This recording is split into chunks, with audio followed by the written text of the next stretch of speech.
now that you had your picture taken, I guess we can start. And after this small rearrangement, welcome, first of all. Thank you for being here. I was planning on introducing our panelists, but we're on a time constraint, so I will unfortunately skip that. But just so you know, we have Mr. Ghonos, we have Mr. Koutsolioutsos, and they are representing, let's say, the for-profit companies on the panel. And then we have educational institutions, as we have the American Farm School, which is represented by Dr. Kanellis, who is also the president. We have next to me Dr. Larry Katz from Rutgers University, and we also have Dr. Zervas from the Agricultural University of Athens.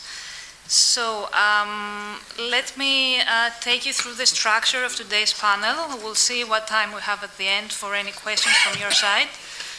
We will start with a small video. It will take 10 minutes. We found that on the internet, and the creator is actually here with us, Mr. NJAES, and it actually represents, it depicts the strengths, the weaknesses, and the problems of youth in the agricultural field in Greece. So it will give us an overview, and it will help us and guide us through the presentation by Larry and Rutgers University. The proposal that Larry will be presenting falls under the Recharging the Youth initiative, which was taken by the Stavros Niarchos Foundation recently. It's one of the three pillars, and the other two are entrepreneurship and cultural tourism. And the purpose of this initiative, as you might have read, is to give some hope and offer new opportunities to young people in Greece who have been severely impacted by youth unemployment rates, which are quite high nowadays.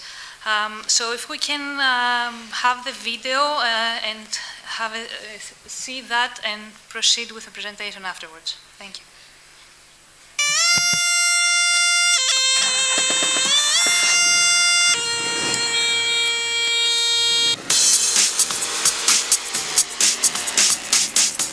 Είμαι ο Παύλος και πρόσφατα ανακάλυψα ότι μόνο το 7% των Ευρωπαίων αγροτών είναι κάτω των 35 ετών.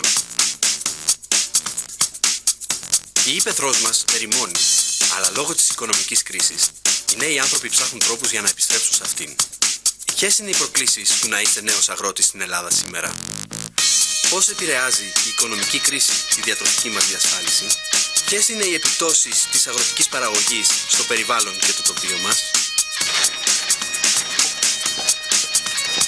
Η χώρα μου σταμάτησε απότομα. Μπορεί να ξαναπάρει μπρος μέσα από την ύπαιθρό της? Θα συζητήσω με νέους ανθρώπους για το μέλλον της ύπαιθρου και της διατροφής μας.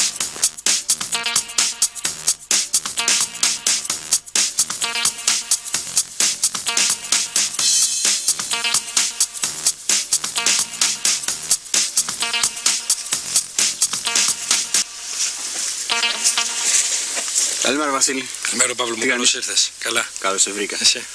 40 βαθμοί σήμερα, Ναι, είναι το τόπος. Έτσι κάθε μέρα? Και χειρότερα. Δύσκολα? Αρκετά. Βαμβάκι βλέπω. Βαμβάκι και πολλές και διαφορετικές καλλιέργειες κι άλλες. Ζαχαρότυφλα, καλαμπόκι, βιομηχανική ντομάτα, μυδική, σιτάρι. Πόσα στρέμματα? Εγώ προσωπικά καλλιεργώ 680 στρέμματα αυτή τη στιγμή. Συμβατικός. Να. Προβλήματα υπάρχουν? Αρκετά. Όπως? Ένα πάρα πολύ σημαντικό πρόβλημα είναι η έλλειψη ρευστότητας. Αργούμε να πάρουμε τα χρήματά μας, με αποτέλεσμα να μην μπορούμε να ανταπεξέλθουμε καλά στην παραγωγή μας. Οι επιδοτήσεις δεν βοηθάνε της ΚΑΠ? Οι επιδοτήσεις σίγουρα βοηθάνε. Δεν θα έλεγα όμως ότι είναι και αρκετές. Θα ήταν αρκετές μάλλον αν το κόστος παραγωγής ήταν μικρότερο. Εδώ είναι όλα στα ύψη. Αυτά τα προϊόντα που παράγετε τα διαθέτετε στην ελληνική αγορά ή στο εξωτερικό? Τα περισσότερα γίνονται εξαγωγή. Στην ελληνική αγορά είναι ελάχιστα. Οι μεταποιητές που υπάρχουν αυτή τη στιγμή τα παίρνουν από εμάς, τα επεξεργάζονται, τα εξάγουν. Οι έμποροι τα παίρνουν πάλι από εμάς, τα εξάγουν. Ελάχιστα πέφτουν εδώ στην ελληνική κατανάλωση. Τα εδάφη εδώ στον κάμπο είναι καλά? Αρκετά καλά. Όμως δεν έχουν ταλαιπωρηθεί μετά από τόσες δεκαετίες εντατικοποιημένης καλλιέργειας? Λιπάσματα, φυτοφάρμακα, άρδευση. Κοίταξε, σχετικό είναι αυτό. Η γη γι' αυτό χρειάζεται γενικότερα, για να καλλιεργούμε, να παράγουμε, να τρώμε. Γενικότερα τα νερά όμως παρουσιάζουν μεγάλη μείωση. Δηλαδή έχει χτυπήσει ο κόδωνας του κινδύνου, έτσι, χωρίς να γίνουν μελλοντικά έργα. Φοβάμαι ότι θα σταματήσουμε να καλλιεργούμε. Και αυτό θα έχει φυσικά επιπτώσεις και στην διατροφική ασφάλεια της Ελλάδας. Ακριβώς, σίγουρα. Δεν θα έχουμε να ποτίσουμε, δεν μπορούμε να καλλιεργήσουμε, δεν θα μπορούμε να φάμε. Ας λένε δηλαδή, ας έχει καλλιεργηθεί η νοοτροπία στην Ελλάδα που λέει δεν χρειάζεται, δεν πειράζει, μην παράγεις εσύ, θα φέρω από έξω, από το εξωτερικό. Αυτοί στο εξωτερικό δεν θέλουν να φάνε. Μας τα φέρουν εδώ σε εμάς, πρέπει να παράγουμε και εμείς. Οι Έλληνες πλέον παράγουν τρόφιμα σε μέρη που δεν θα μπορούσε κανείς να φανταστεί και ένα μεγάλο παράδειγμα αυτού του γεγονότος είναι ότι βρισκόμαστε εδώ στο στρατόπεδο Καρατάς, όπου πριν 2 χρόνια δεν υπήρχε καμία ένδειξη καλλιέργειας και μέσα σε αυτά τα 2 χρόνια πλέον όποιος γυρίσει γύρω θα καταλάβει ότι εδώ πέρα γίνεται κάτι που έχει σχέση με κήπους και καλλιέργεια. Θεωρώ επίσης ότι μπορούν οι αστικές καλλιέργειες να βοηθήσουν την οικογένεια να ξεπεράσει κάποια κομμάτια οικονομικά αυτή τη στιγμή που έχει λόγω κρίσης. Ο βαθμός στον οποίο αυτό θα μπορέσει να γίνει εξαρτάται από τους ίδιους τους ανθρώπους, αλλά ίσως και από τους πολιτικούς, τους δήμους, που θα πρέπει να αγκαλιάσουν αυτές τις ενέργειες, να βοηθήσουν τον κόσμο που θα επιλέξει να μπει σε μέρη όπως αυτό το στρατόπεδο, με το νερό που είναι πολύ σημαντικό, ίσως με κάποιους κάδους για κομπόστ, με κάποια σεμινάρια, πράγματα που θα βοηθήσουν αυτόν τον κόσμο που θέλει και δεν ξέρει. Είναι βιώσιμη η αγροτική επιχειρηματικότητα σήμερα στην Ελλάδα? Κοίταξε, με την υπάρχουσα κατάσταση δεν νομίζω. Δεν νομίζω να είναι βιώσιμη η αγροτική παραγωγή στην Ελλάδα. Ήδη εμείς, δηλαδή οι ελάχιστοι νέοι που έχουμε μείνει εδώ πέρα και παλεύουμε δηλαδή με μεγάλες δυσκολίες. Γιατί άμα δηλαδή τα κόψουν δεν θα κάνουν φωτοβολταϊκά? Εσύ τι νομίζεις γι' αυτό? Λοιπόν, Παύλο, εγώ πιστεύω ότι θα πρέπει να στηριχθούν σε επίπεδο Ευρωπαϊκής Ένωσης οι μικροί καλλιεργητές, η μικρή παραγωγή, γιατί αυτοί αποτελούν τη ραχοκοκαλιά της ελληνικής κοινωνίας. Και στον κοινωνικό ιστό αποτελούν ένα απόσπαστο στοιχείο, οπότε η υποστήριξή τους από πλευράς κοινοτικών κονδυλίων είναι επιβεβλημένη. Η ελιά καλλιεργείται εδώ και χιλιάδες χρόνια στην Ελλάδα, οπότε έχει συνδεθεί τόσο με την ιστορία της χώρας, όσο και με ολόκληρη την κοινωνικονομική της κουλτούρα. Οπότε πρέπει να στηριχθεί οπωσδήποτε αυτό το προϊόν σε εθνικό επίπεδο, γιατί υπάρχουν αρκετές χιλιάδες ελληνικές οικογένειες οι οποίες ζουν από την καλλιέργεια αυτού του προϊόντος και αποτελεί ένα απόσπαστο στοιχείο. Πόσα στρέμματα μου είπες ότι καλλιεργείς? Περίπου 12,5-13 στρέμματα. Και αυτό πόσο αντιστοιχεί σε ευρώ από τις επιδοτήσεις της ΚΑΠ ετησίως? Είναι περίπου 1.000 με 1.500 ευρώ το χρόνο. Είναι αρκετό? Σου φτάνει σαν παραγωγό?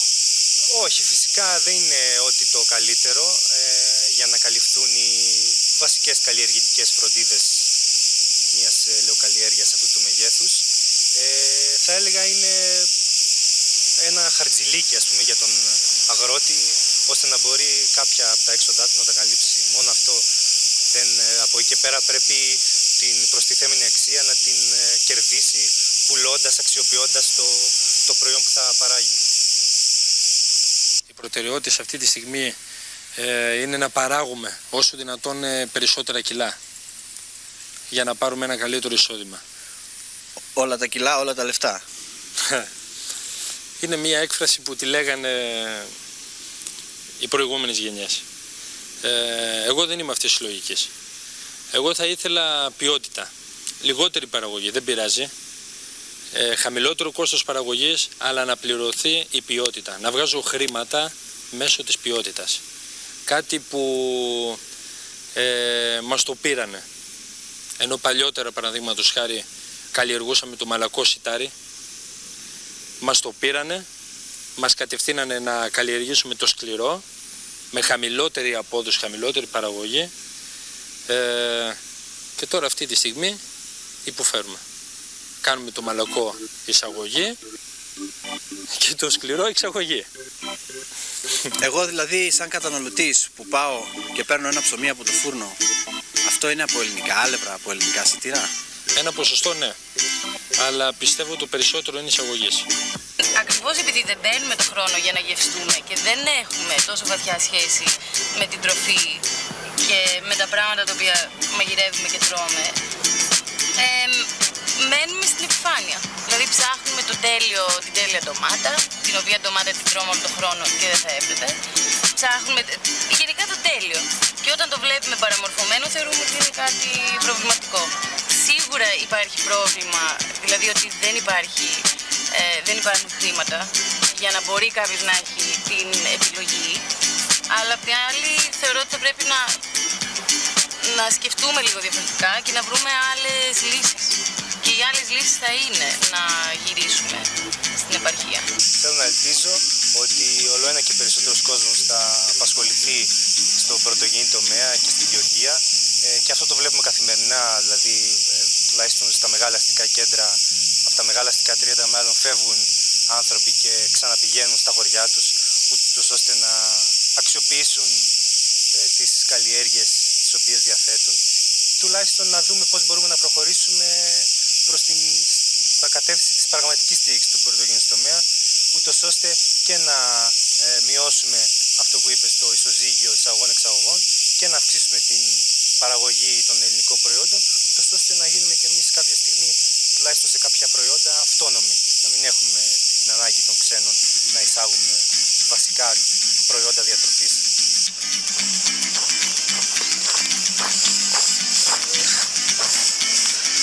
Η Κρήτη έχει 157 ενδυμικά είδη φυτών. Σημαίνει ότι φύονται μόνο εδώ στο νησί. Γι' αυτό και η Ελλάδα είναι ένα από τα πιλωτήρια της φυσικής εξέλιξης. Για να δούμε.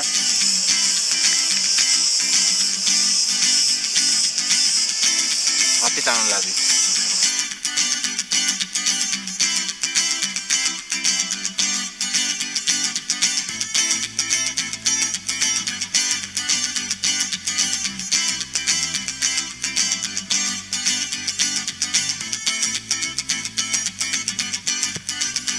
So we heard, I believe, and we saw the problems of young people who are working in agriculture in Greece, and now it's a time to see if we have found at least part of the solution.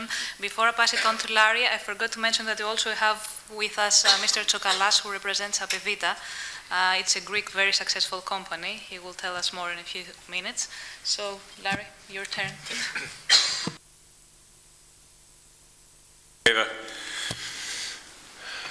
Good afternoon, everyone. I'd like to start by first thanking the Stavros Niarchos Foundation for engaging us in this conversation that we at Rutgers and now our new colleagues and friends here in Greece have found to be a compelling and exciting venture as we look at the opportunities that may be derived from thinking about youth. And I think it's really critical.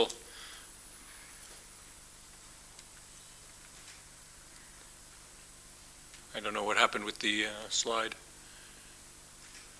Is it showing up there? No, it isn't. Well, the first slide is a picture of young people, and that's what this is really all about. Thank you.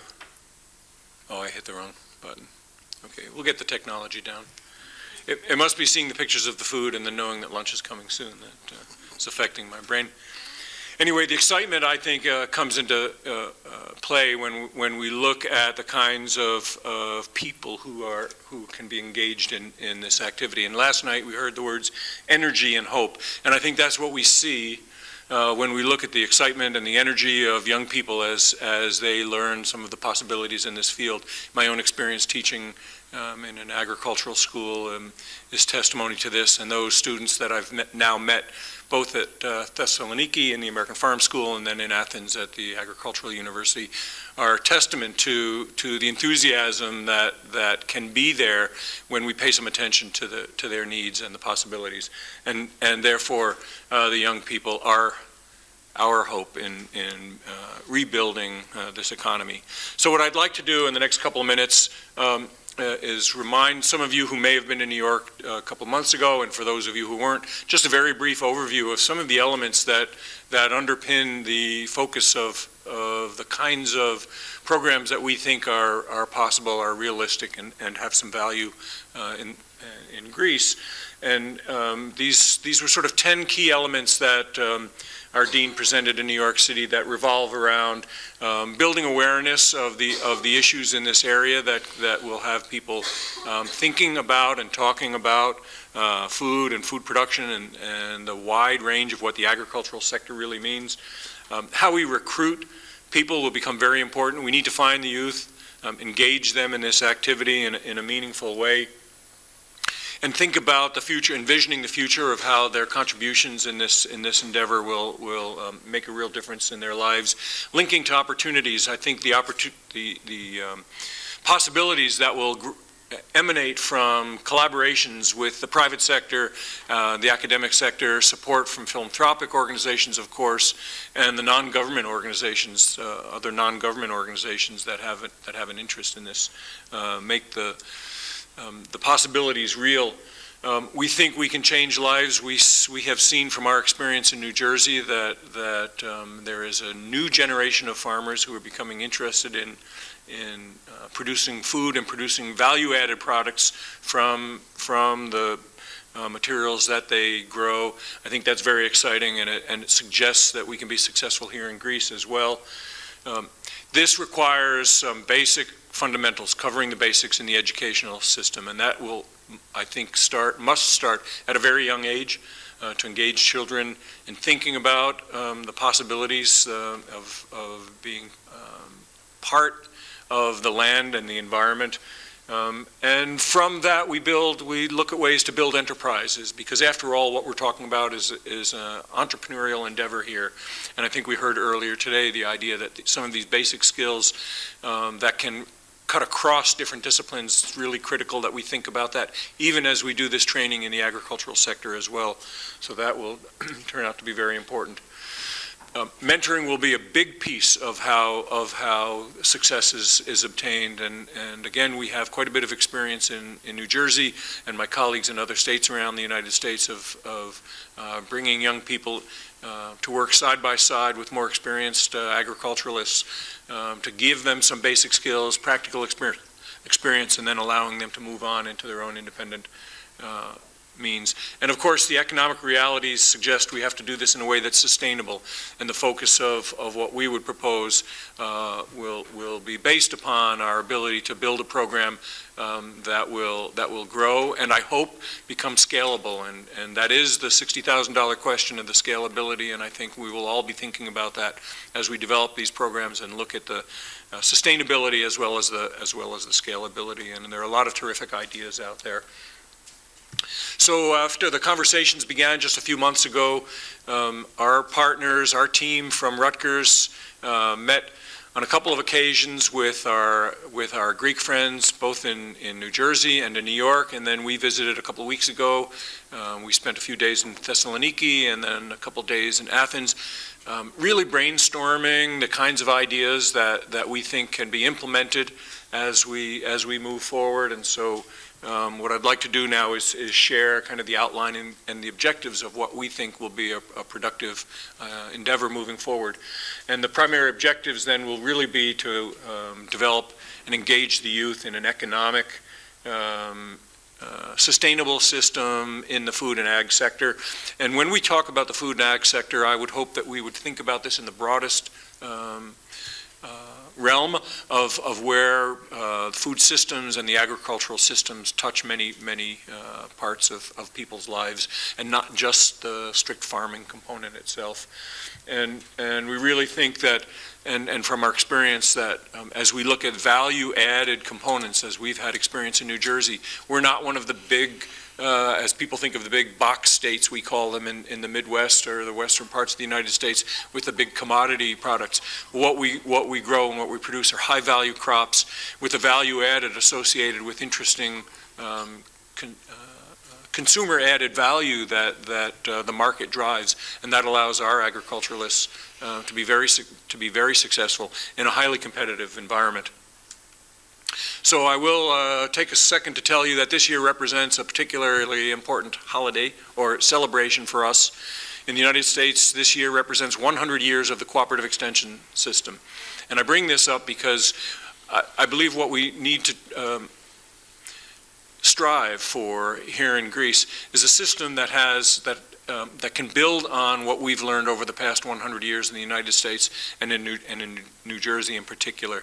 And the point that I would make here is that to be successful, we have to be out in the field. We have to be among the people who are interested in this area. We have to be among the business operations and among those who are working the fields. This map shows you, for example, the various centers that we have distributed across the state of New Jersey where our experts, in some cases faculty or other staff who are trained by our faculty, are providing professional advice in a number of areas for the people in the community.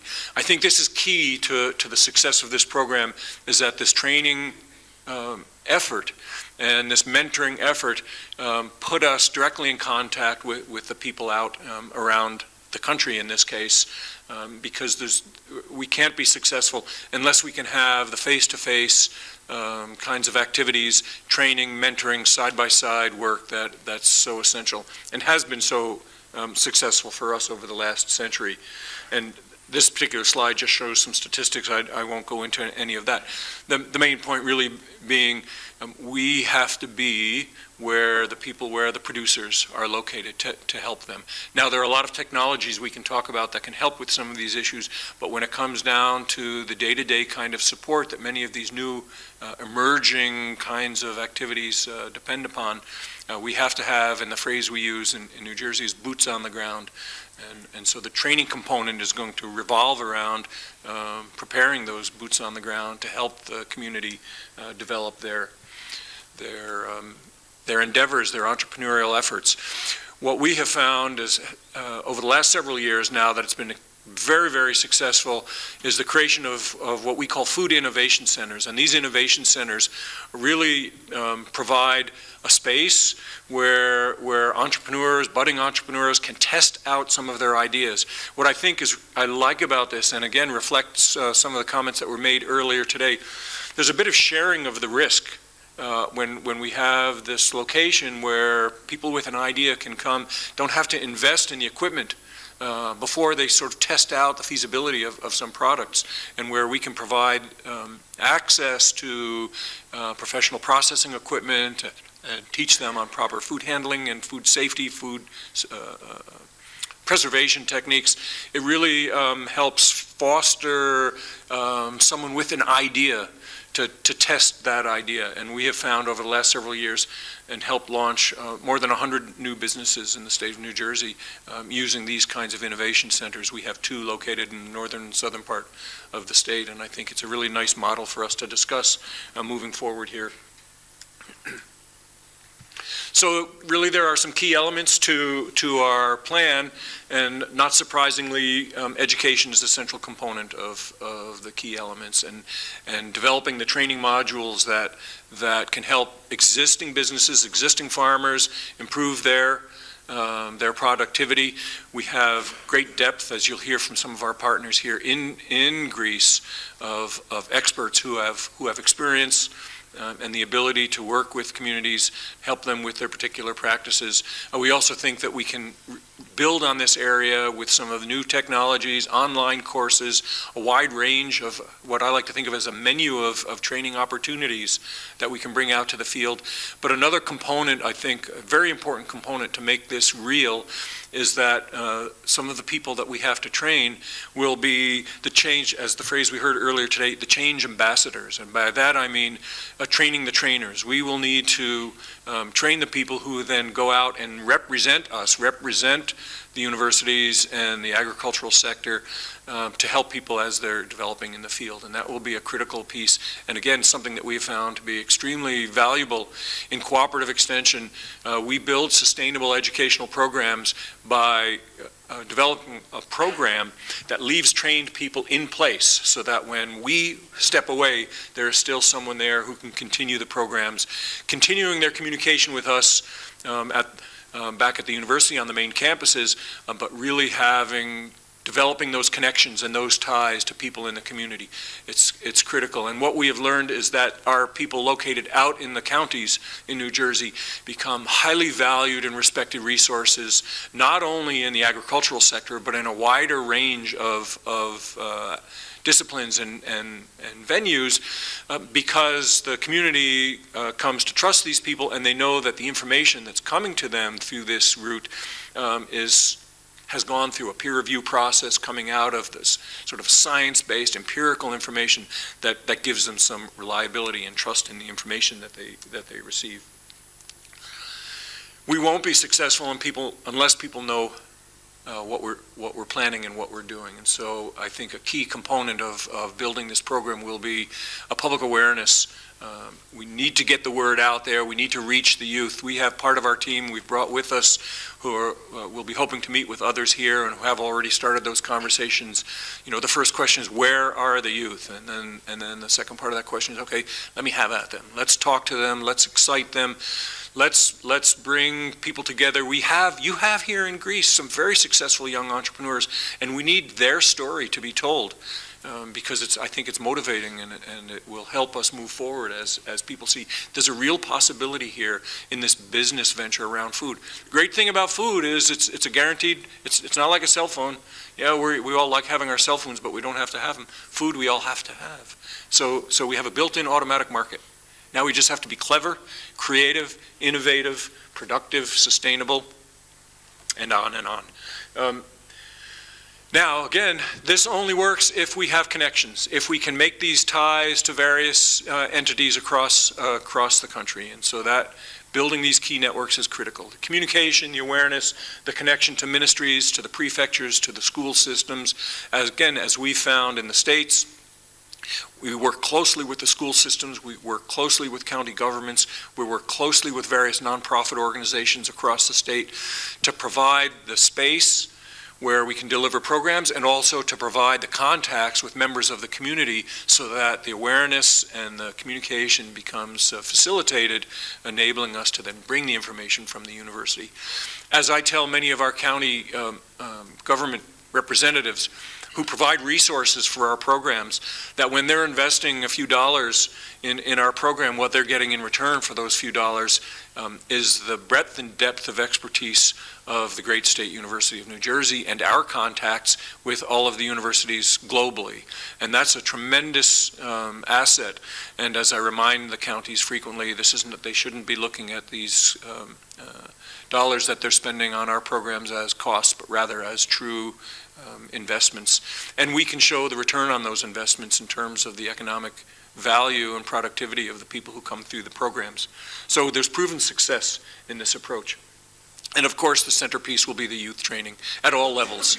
And I think we'll hear from our partners how the access to youth at various ages is available, and the nature of that training can be as broad and as flexible as we need it to be, depending upon the capacities of the audiences that we're working with and the particular needs of the market where we're doing this training. So I think here the innovation and the creativity is key to keeping youth engaged in the endeavor.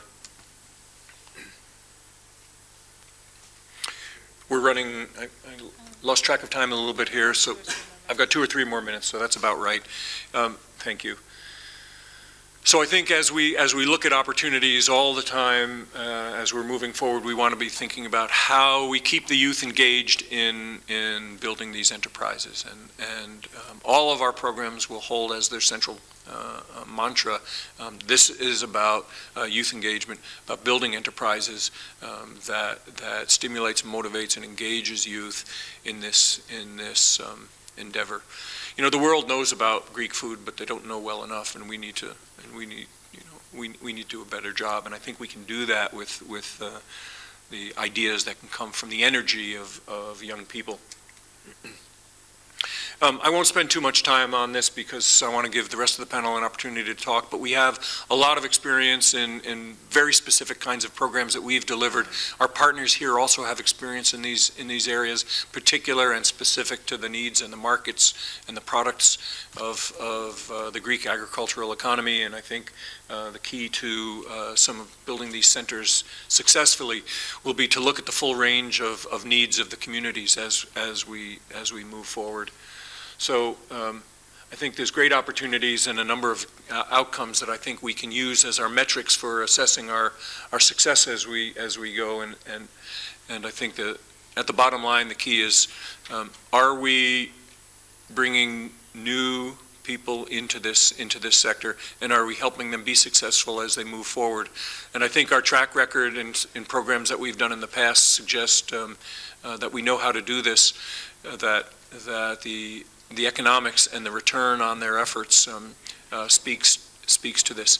The public loves to know where their food comes from. So the opportunity to expand agricultural endeavors into a community effort is tremendous, and we've seen great growth in these local, even urban agricultural endeavors in New Jersey that generate meaningful revenue to support the farmers and their families. So we have great expectations, great hopes, but I think they're realistic as well. So finally, I think the goal here is to create a network of people and businesses that will motivate and engage Greek youth in this food and ag sector, and raise awareness across the country as to the value of this effort and the value of the Mediterranean diet and the Greek foods and the possibilities when we put our minds to it. So with that, I just close with a couple of photos that show there are youth out there with an interest in these endeavors, and the kinds of training that we can be involved with are in the classroom. They're out in the field. They're learning from people with experience across the country, and we should be building on this capacity that we already have. And of course, they're in the test labs learning how to develop products. So the youth are there. We need to foster and develop our relationships with them. With that, I thank you for your attention. Thank you, Larry. I will pass by directly to the three representatives of the for-profit sector. I know the Agricultural University of Athens and the American Farm School have been directly involved in the creation and development of this presentation. So I would like to ask you if you have any comments and to tell us if we're on the right path or not, actually. Eva, thank you very much. In fact, we feel grateful of participating in this initiative of the Foundation, because I would dare to call it a kind of injection of, speaking to the more farming terminology, irrigation of the new mentality, of the new mindset. And I think this is something extremely important. We have seen in several occasions in our contacts with the farming business, and I think that the Foundation will give definitely an opportunity to a social class which to some extent is unprivileged or even excluded, to make some good business. I would like very, very quickly to share with you basic fundamentals. Why farmers are always complaining and why most of them are poor.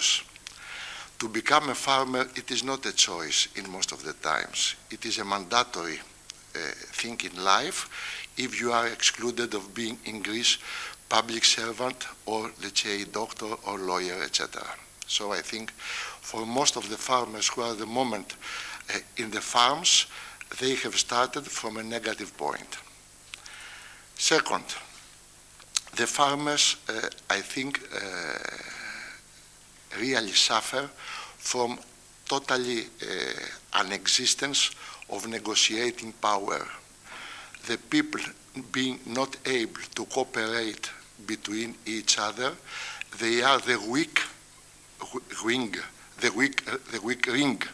in the supply chain, so they are obliged to buy expensively and sell cheaply. So if on this point you take into consideration the fact that they don't know the best practices in order to have the agronomy as they should, most of them, they are not able to add value because they are not able to control the financial and the marketing part of the business. In fact, they are squeezed, I think. This is the area where we, all of us, have to intervene in a very focused, in a very specific way. This is not easy because it is a high complexity business. We have, first of all, to overcome, let's say, the suspicious of these people who have suffered a lot in the previous years from several people who have come to support them. So it is very important for the foundation to continue working on that, and I think training and whatever Larry has expressed, I think it is a very important point for the future. Thank you. Anyone else?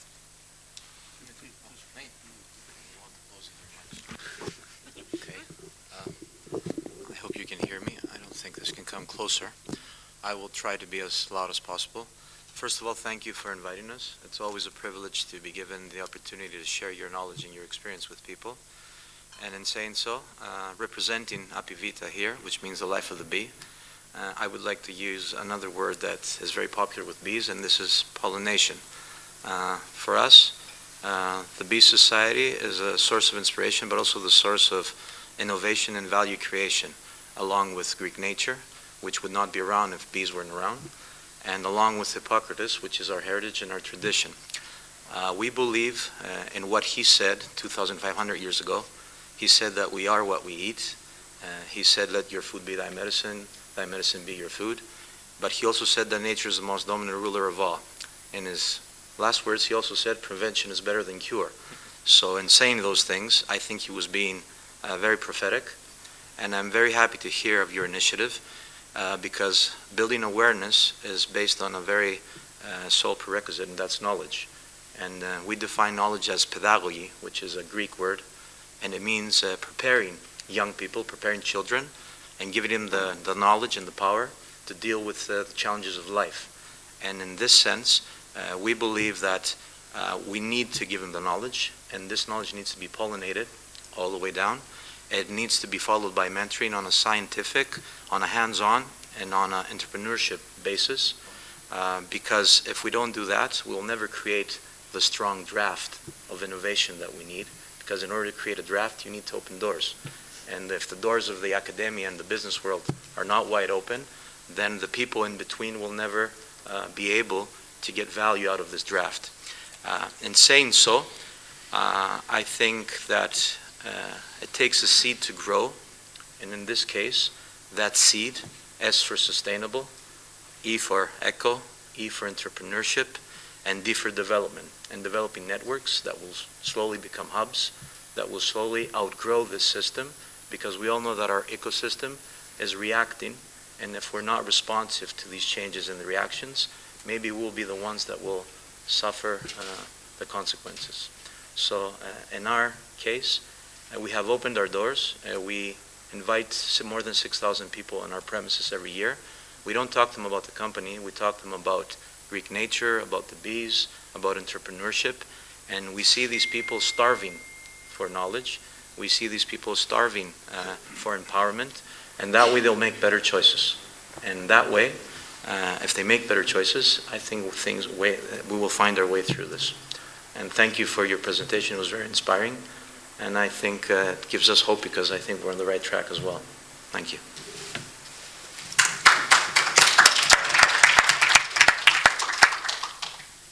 Hello. Thank you, first of all, for inviting me here. I'm representing Farmers Republic, the first farmers market. It's a private company. It's the first farmers market in Greece. It's located in the north suburbs of Athens. It's a for-profit company, but in a different way. we have,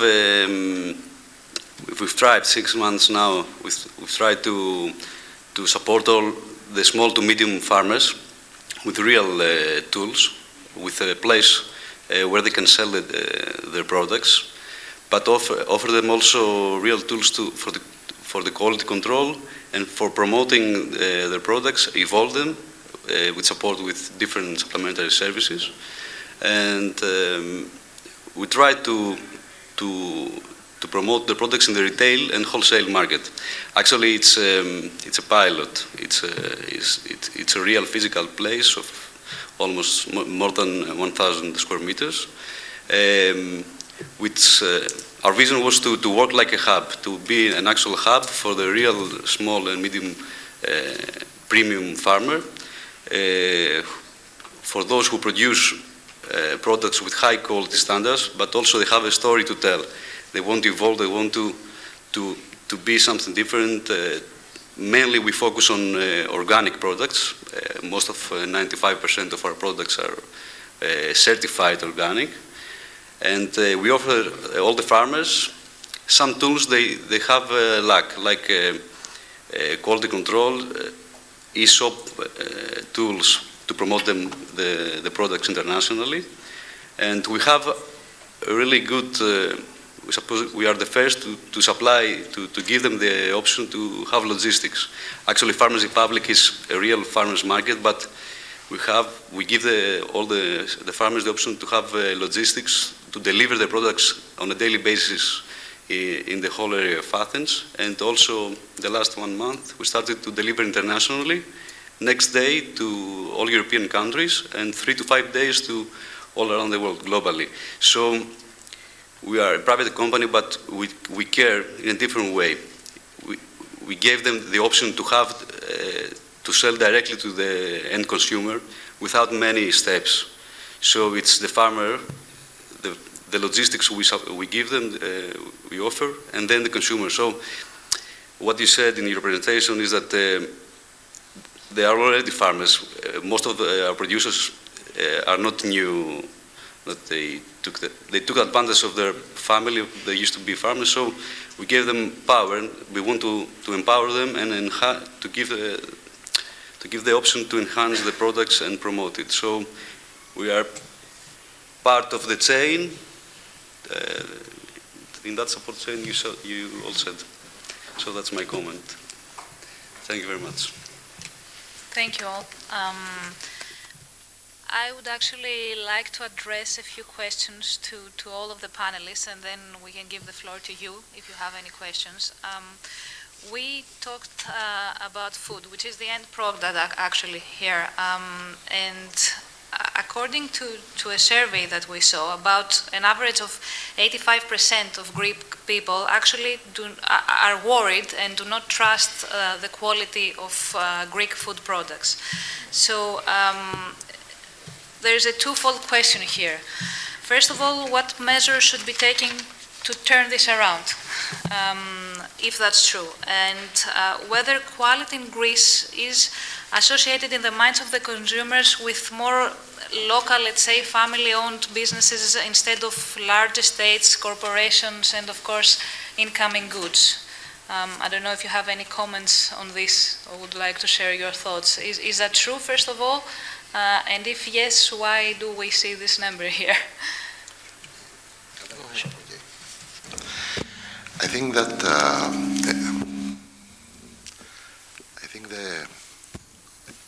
the Greek society is full of mistrust, which sometimes is built from the media and the several scandals which we suffer in this country.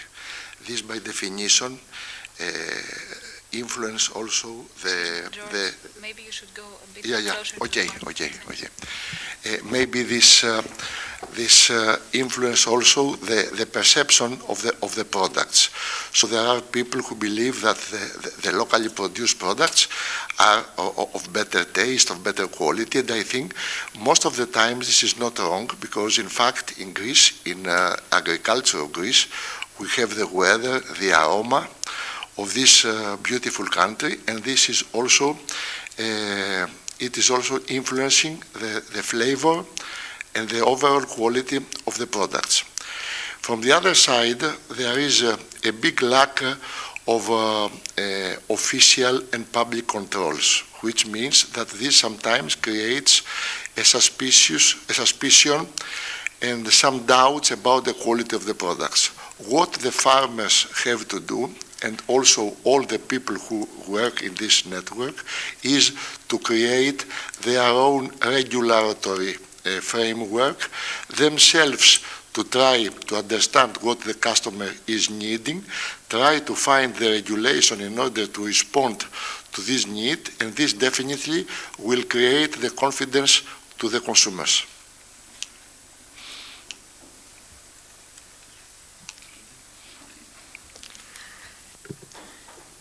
Okay, I think I will be the bad guy.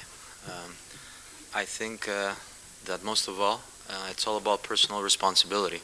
If we all look deeply in ourselves and ask questions to ourselves, we all make 3,000 to 5,000 choices every day. If we dare to ask more than 3 questions to ourselves about what we know or what we choose to consume, because it's a bad word, I don't think we can answer more than 3 or 4 questions. That might be because of lack of knowledge.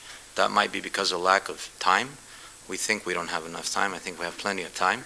So, however, I think that it's a two-way street. Sure, corporations need to be more transparent. They need to be more honest in their communication. They need to focus on delivering quality instead of quantity. But all that will need a change in culture from the other side. We need to become customers and not consumers.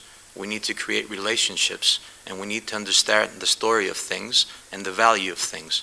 Once we understand all that, I think this inconfidence or this lack of confidence in what is out there will start sorting its way out. Because as I said, systems have a beautiful way of finding balance, homeostasis. And in the end of the day, they will find it. I'm speaking as a biologist, but that's the way systems work. So I think, again, it's all about knowledge. And again, it's all about personal responsibility on the behalf of customers and on the behalf of the companies, small, bigger, farmers, or whatever. That's my comment. Thank you. Thank you. Sure, yeah. Just a small comment, quick one. Farmers, or most of the Greek farmers, they want to make the next step, but they need, normally they need support also from the government, from the public sector, but also from the private companies. So they have to act in a way that they will, somebody will show them the way. But also consumers have to be really concerned and act both ways with farmers. So locally produced food has to be promoted, in my mind, so in a way that will give real power, real money to the local farmer. So as an initiative, you could promote that multi-hubs for every area. You could promote that action both ways between consumers, clients, and farmers. Just a comment. Can I add something to that, please? Thank you. Dimitris is on the right track. We always say that we're a small country. We think that we're not self-sustained. We got 20 million people coming to our country every year by choice because they love this country. They love what this country has to offer. And if we really look into it, more than 88% or 90% of what we offer them during their experience here is not locally produced food. How do we expect to grow this market, and how do we expect to give the opportunity to small farmers, bigger farmers, to show their products and to showcase them? I think that this initiative will be very important, and starting by actually showcasing what we have to offer. And I think, again, things will find their way. But again, that's about personal responsibility. All of us have a similar experience. When we go on vacation and we ask for a tea, we're usually given a tea that is not Greek. You go to Crete and they have not 157 endemic plants, a lot more than that, and you're offered a multinational tea that's produced somewhere in India or I don't know where else, and you're not offered something that grows naturally in that environment. Same thing goes for Mount Olympus, same thing goes for everywhere. We had an experience recently. We went to a farmer's land, and we were looking at his mountain tea. And then we went to the village coffee shop, and we asked for a tea. And sure enough, instead of serving us mountain tea, they served us Lipton tea. So I think that kind of shows you exactly what's going on. Either they're doing a very good job, or the rest of us is doing a very poor job. So. Just continuing what Anagnosti and Dimitris said, we as a company as McCain, we are going together with the foundation to launch a local production of fresh potatoes. We are going to start next year cultivating potatoes with the high technology and the state-of-the-art practices in North Greece, and we will be responsible for the total, not only agronomy, as to support the small poor farmers, as well as for all the marketing and the commercial support for this project.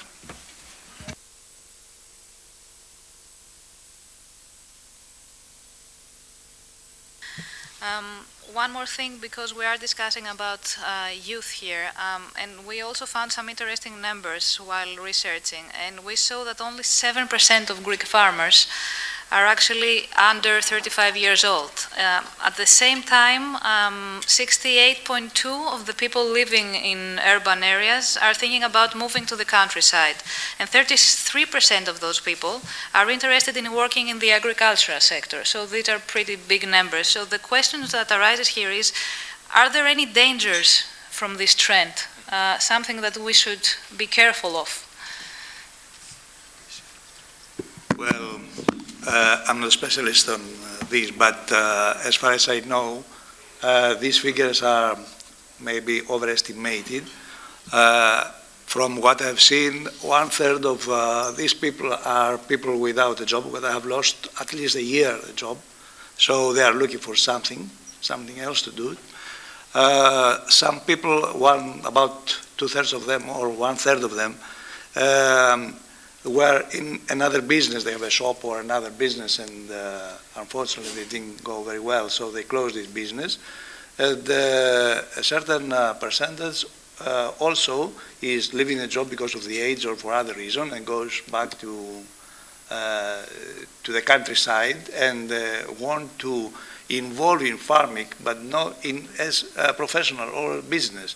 So I think these figures are estimated. But at the Agricultural University, about 2 years now, because of the crisis, we organized a 2-day seminar, and in 2 days, 850 people came and attended the seminar, and we explained the weak and strong points of different enterprises. And a lot of these people came back by filling a questionnaire in which specific subject would like to be trained. And from last year we have started training these people, and we'll start again from September. So I think it depends how you put your questions. I mean, you said that it's intention, but there are a lot of problems. The Greek agriculture has different characteristics, and it's not really very easy to go back to the countryside. Some of the people have a small piece of land, and they are thinking to go back because they have nothing else to do, or the life in Athens area is expensive, so maybe they have a life of lower cost in the countryside, so they are thinking, but not many people, I think, they have be involved or will be involved in agriculture because they don't have the money, for instance, to start a business or other problems too. Our experience at the American Farm School has been a little different. We started several years back offering seminar courses in different aspects of agricultural production, and we train about 500 individuals each year. When in 2010 we established the Center for Agricultural Entrepreneurship, we saw that the interest was coming primarily from young men and women who already have and hold a university degree. So it was not young people who, as we we thought initially there will be, coming out of the high school or being unemployed. We found out that almost all these individuals had jobs. They were not happy with their jobs, and they were looking for other alternatives. We found also that about 35% of them, close to 40%, were women, which was also another interesting aspect. The numbers we could manage were not very large. We were, and we have been dealing with about 30 participants each year in the last 2 years. And what I can say is that we have now some statistics that are impressive. Usually around the world you get 2 to 3% success of those who participate in these programs to actually create a business and be sustainable. We have a considerably larger percentage. We have already, out of the 60 young men and women who have gone through the program, we have already 9 successful businesses. We have another 7 in development. So it's impressive and interesting what kind of people does the agri-food sector attract.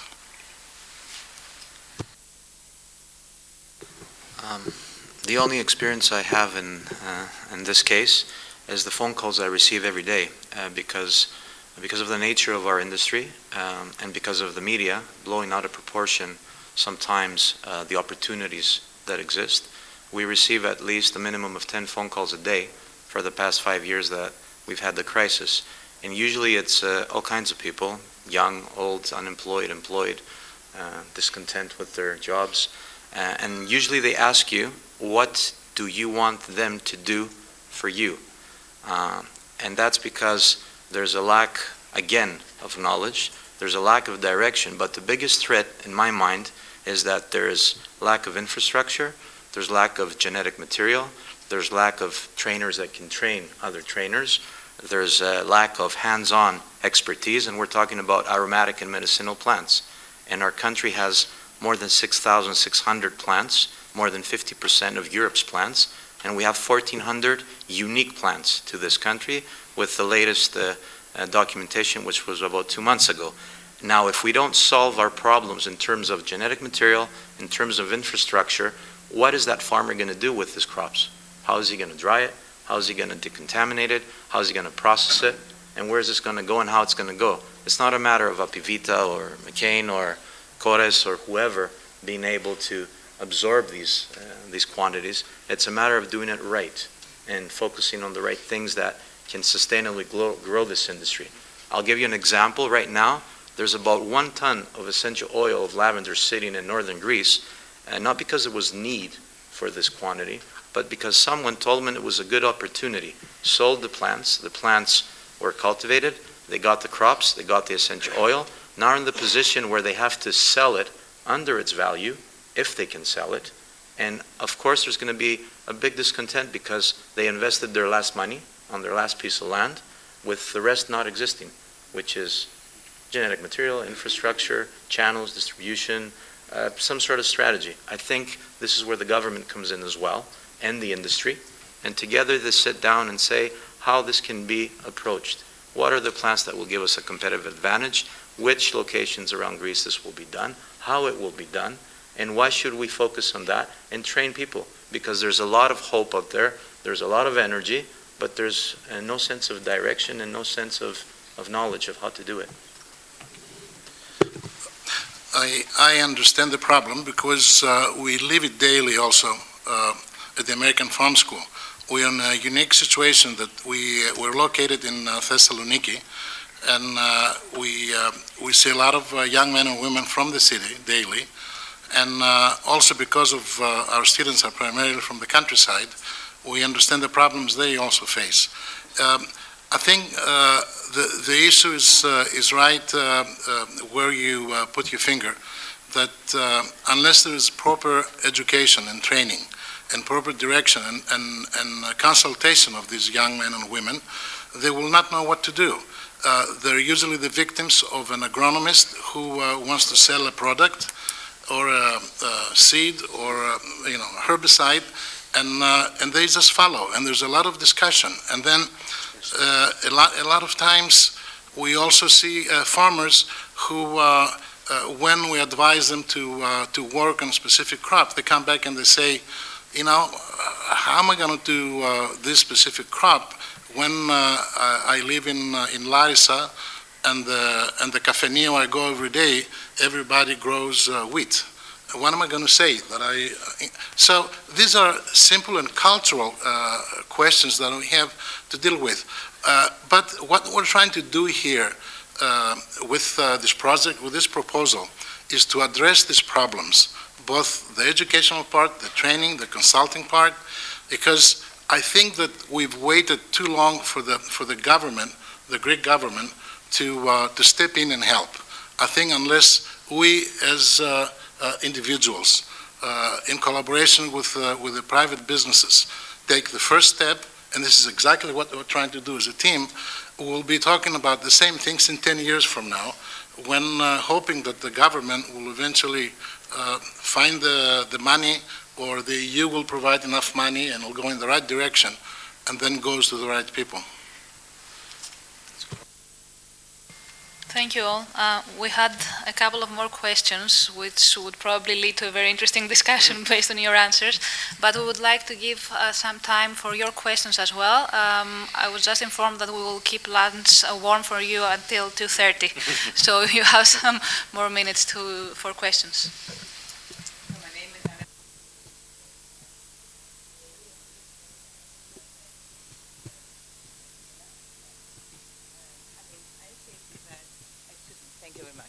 Hello, thank you. I think that, at least in this country, after 4 years of deep crisis, we must have learned that it's more or less useless to address our questions to the state. I mean, if not by mentality, at least by experience, I think we should stop doing that, because there is no help to come from the state by whatever reason whatsoever. But where I think is a lot of help to be created, and a lot of good practices to be adopted, is the farmers themselves. Why don't we help the farmers to help themselves? And I mean the whole cooperative system.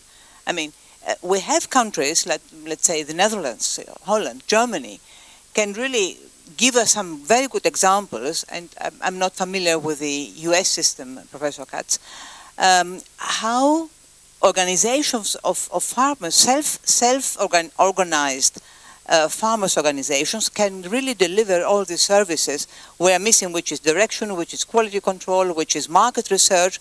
I mean, to produce something which cannot be sold, why to produce it?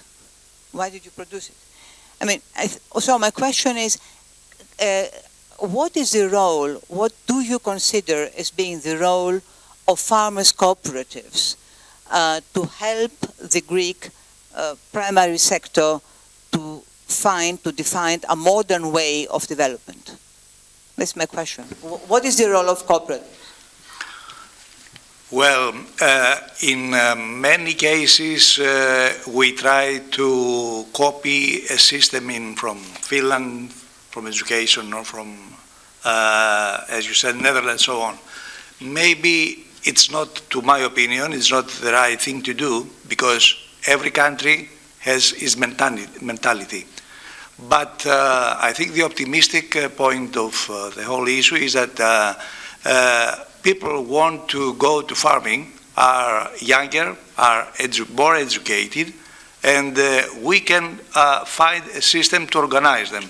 For instance, there are programs from EU or groups of new farmers who can help by us, by this program, by the colleges, universities, and so on, and to have business where be viable, economically viable, and good ones. I mean, we don't really have to copy system. We know how to do it. That's right. We can adapt to the Greek mentality. Why do we reject systems and organizations which have proven good results for centuries? We don't reject, but the Greek society has some experience from cooperatives and so on, from which negative. So we must try to find ways to organize the farmers, and I think there are examples of at least young farmers who organize in groups. We don't find Greek products abroad at affordable prices. What you mentioned, Mr. Choukalas, which is extremely important, why don't we sell our own products, what we are really typically Greek? The answer is they are very expensive. They are very expensive. Yeah, there are answers for that. I can only answer by example. I don't think our products are that expensive, and I'll give you a good example. Recently I was in Japan, and I realized that I saw Greek honey being sold there for about 80 euros a kilo. 80. Then I saw Greek olive oil being sold for 45 euros half a liter. Then I thought, okay, maybe they are buying expensive from Greece. No, they're not. They're actually buying 4.5 euros per half a liter, the olive oil. They're buying maybe 7 or 6 euros per kilo the honey, and all of a sudden it reaches the retail market at that price. If you ask someone, they will say, yeah, but there's a lot of expenses and this and that. There's about 3 or 4 in between people in this process. The question is that if we do sell our products here directly, I think that considering the local footprint, because we only consider the end price and we consider the cost of production, we don't consider anything else. What about the local footprint? Meaning that something that travels from miles and miles away might sell a bit cheaper, but all that money goes away. It never gets redistributed in the local system. So value for money and value is something it's about perspective. I think that it's a good excuse that Greek products are expensive. Maybe they're expensive because there's other issues. Again, because of the in-between people. I think Mr. But this is exactly what I'm saying. Yeah, if cooperatives, if they would sell directly, they are this trying. Is what Mr. Koutsolioutsos is doing. This is what he is offering. The point is it a scalable model? But I don't want to monopolize discussion. My point has been, is there a possibility for the farmers themselves, if cooperating themselves and building up cooperatives on a modern way, to overcome these problems? Sorry, Dimitris. We buy directly from farmers. We buy directly from beekeepers. And we try to give them a very fair price. And we make cosmetics, but we use the best quality food products in our cosmetics. However, this is very small. The food industry has a bit of a different approach and process to this. Okay, I think that cooperatives are trying, but for them it's very difficult to find channels like what Dimitris is offering to them. And it's something, as you very well put, it's also a matter of mentality. You know, everybody wants to make a contract with someone to sell, and then usually people don't cooperate either. I'll give you an example in central Greece. They created a sharing platform where you can actually share your tools and your infrastructure and to lower your costs and be able to sell at a better price and all that. It was not actually taking advantage of it fully. And in one case, it was. And we had results. Again, it's about knowledge, seeing what works, how it works, and promoting it. If this young person that actually did it right asked to be promoted, let's say on public television, he wouldn't have a chance. He would never do that. There are good case studies in Greece that are going on right now as we speak. However, they never get exposed, and we also have the mentality to give the good stuff to ourselves. That's why I mentioned pollination. Whenever someone calls me, I say, talk to Yanni, that's in Larissa, and is doing that, and he'll help you and explain to you how it's done on the field. And then I do this, but however, when they connect with each other, it's about personal mentality. Usually it gets lost there for some reason. I think we have to be fair with our society. Collaboration is not existing at all. This is the problem, and that's why, starting my discussion, I said that this forum and the foundation will irrigate the new mindset, because this is not only the channels. We have in a small village 22 farmers, and they have 22 tractors, although they would need only 3. So we have to collaborate. But this is not something which can be made from one day to the other. And unfortunately, the cooperatives in the past, in this point, have failed. Just a quick comment. They have also a bad experience, all the farmers, that they used to rely on cooperatives, farmers' cooperatives, and these cooperatives, they never did what they had to do. So 30 years now, in my opinion, they have a bad example. So they cannot rely on cooperatives. So cooperation is a matter of fact that it does not exist to everyday market. So that's why they promote each other with small communities like private corporations. Before we proceed with the next question, Larry? Yes, just very briefly, I'm afraid I want the conversation to continue, but before anyone leaves, and in the interest of our building networks, I would ask those of you who would like to continue the conversation and be part of the networking to please leave your business card with us. If you would just put them up on this table by the projector, we'll pick them all up. Thank you.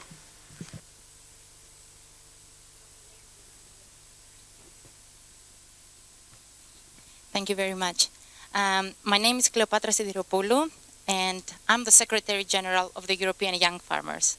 So I represent in a way this 7% that is below 35, although I need to be correct and say that according to the European Union regulation, someone is considered young farmer up to the age of 40. This just to clarify, which is quite good nowadays, considering the fact that with the economic crisis, people tend to stay with their families much longer.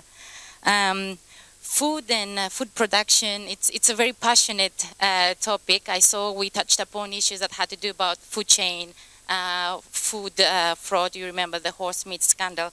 There were so many things I would like to comment, but I will limit myself to one. Changing the perception of what farming is. I don't know if you recall how many times you referred yourselves also to farmers as this poor farmer, this small farmer. Larry Katz said before that we need to find the youth. Let me tell you, if we continue referring to farmers as poor or as small, we're not going to get any young people turning into this profession. Greece, I mean, I'm coming from an agricultural background. My grandfathers and uncles, they were tobacco producers and cotton producers. In Greece, the older generation, I mean, they do not have good memories from farming, and by definition, they don't want to pass this to the kids. Let me tell you, not all young farmers are small farmers. We saw a young farmer that had 680 hectares. That's not small. Not all, I mean, many times we have this, or what we try to pass. Of course, Greek farmers, they are producing high quality products, but this is happening more or less all over Europe because European farmers have to comply to some of the highest standards.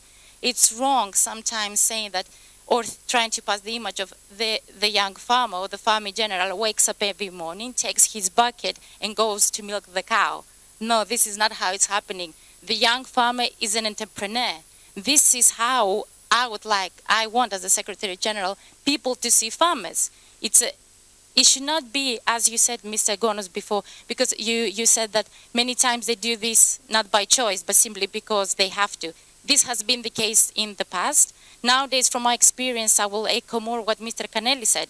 I have young farmers that they are economists. I have farmers that they have an MBA, and they make a conscious choice to go and become farmers. So by referring to them as poor or small, maybe this will not help the mentality of the mothers, fathers, that they will go later on and say to your child, yes, farmer, fantastic. However, having said that, becoming a farmer and being a farmer, especially when you're young, is not an easy thing. There are many barriers that they need to overcome. One of them, we heard it in the video of Pavlos, it's credit. When you want to start as a young farmer, you need to make a rather heavy investment, buy your tractor, get money in order to build or renew the facilities. So it's not an easy job, but there is a future there, absolutely. What I would like to say maybe is that state is not going to do everything for us. Yes, we have the payments from the CAP. I personally, as a person that has worked also for the European Commission, have a little question mark on the future of the direct payments. So what ideally we should do is try to find a way to connect farmers with the industry, improve the food chain, going buying directly for the farmers. Many times this has not worked in the past. Farmers has part of their responsibility, industry has part of their responsibility, but it's a learning process. So ideally, I hope from now on we will not mention farmers as poor and small all the time, but will change slowly the idea of the farmers to the eyes of the society. Thank you. Just a brief comment from Panos, because we have a few more questions, yes. I like to say, Cleopatra, you're absolutely right. There is, however, a change taking place. Until 3 years ago, we had our high school students coming only from the countryside.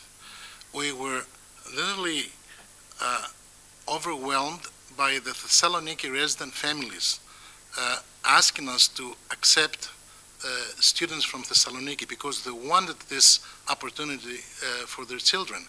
And now we accept 20% of our students are from Thessaloniki. So you're absolutely right. It's something that is changing, but not as quickly, but it's changing. One more lady here. Maria Novak, AFI, a microcredit project supported by Niarchos Foundation. My question is the following. We heard that there are 600,000 unemployed youth. Let's say 10% of it, they are interested by agriculture. Let's say that half of them have access to land. What kind of sector, of type of farming or agriculture or agri-industrial activity would you advise them to start? How much and what kind of training should they have? And what would be, approximately the investment they would need to create some sort of activity? I wish there was a clear answer to these questions. There's no package answer. The cost depends on what land, what product, and where. The same thing in selecting the product. So that's why we're saying repeatedly that the role of this team that we're undertaking this project is exactly to do that, to train the young people and then help them and lead them to decide what they should do and how they should do it. There is no clear answer to what you're asking, because it would be wrong to answer it in that way. I'm sure that there is no clear answer, but still, if really you try to start this type of activity, you need at least to know whether you need to invest 3 months or 3 years. You need to know whether you invest 10,000 euros or 100,000. Could you give at least some sort of approximate answer? I think this is our objective of this proposal. I mean, we have planned for the 4 or 6 months to study different areas to see, because different areas have different crops or whatever it is. So we'll study area by area what is the more interesting or what is the best to do it, and then we'll try to hear the young people what they want to do, and of course we'll advise them accordingly to the area. For instance, if we go for greenhouses, we might go to Peloponnese or to Crete, or for sheep production maybe we go to Epirus, so on. So it's not, we cannot really answer this question just now. That's why we intend to study first and then to train the young people. Unfortunately, we have to conclude here because we have run out of time. You can address any questions you might have directly to the panelists. Thank you all for being here. Hopefully you will experience some Greek food now. Thank you. Thank you.